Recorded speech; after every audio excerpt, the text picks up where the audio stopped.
तुम्ही म्हणालात म्हणजे शेतकऱ्यांनी कुठेतरी व्यवसायामध्ये आलं पाहिजे. अहो, व्यवसायामध्ये आहेत शेतकरी, परंतु त्याच्याच बरोबर नवीन जे वेगवेगळ्या प्रकारची यंत्रसामुग्री आली, आधुनिक पद्धतीची शेती, ह्याचाही त्याचा फायदा शेतकऱ्यांनी उचलला पाहिजे. आम्ही तर आता ड्रोनच्या संदर्भामध्ये पण आम्ही पावलं उचलली.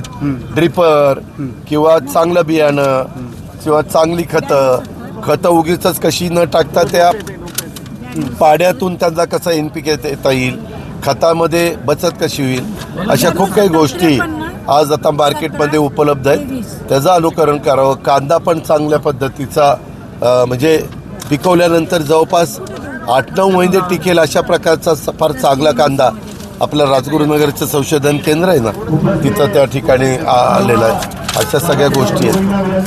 खरं दादा, अक्षय शिंदेने बलात्कारच केला नव्हता आणि बलात्काराला वाचवण्यासाठी खरं तर त्याचा एन्काउंटर करण्यात आला असं जितेंद्र राऊतांनी ट्विट केलं. हो का? पोलिसांनी कुणी सिद्ध केले का? उद्या तुम्ही काय करता? कुणीतरी काहीतरी बोलताना आम्हाला विचारतात असं त्यांनी म्हणलं, दुसऱ्यांनी काय म्हटलं त्याला आम्हाला काय घेणं देणं. आम्ही कायद्याने नियमाने त्या ठिकाणी करणार. ज्याच्याकडे जर माहिती असेल ज्या XYZ त्यांनी ती माहिती पोलिसांना द्यावी, त्याची चौकशी केली जाईल.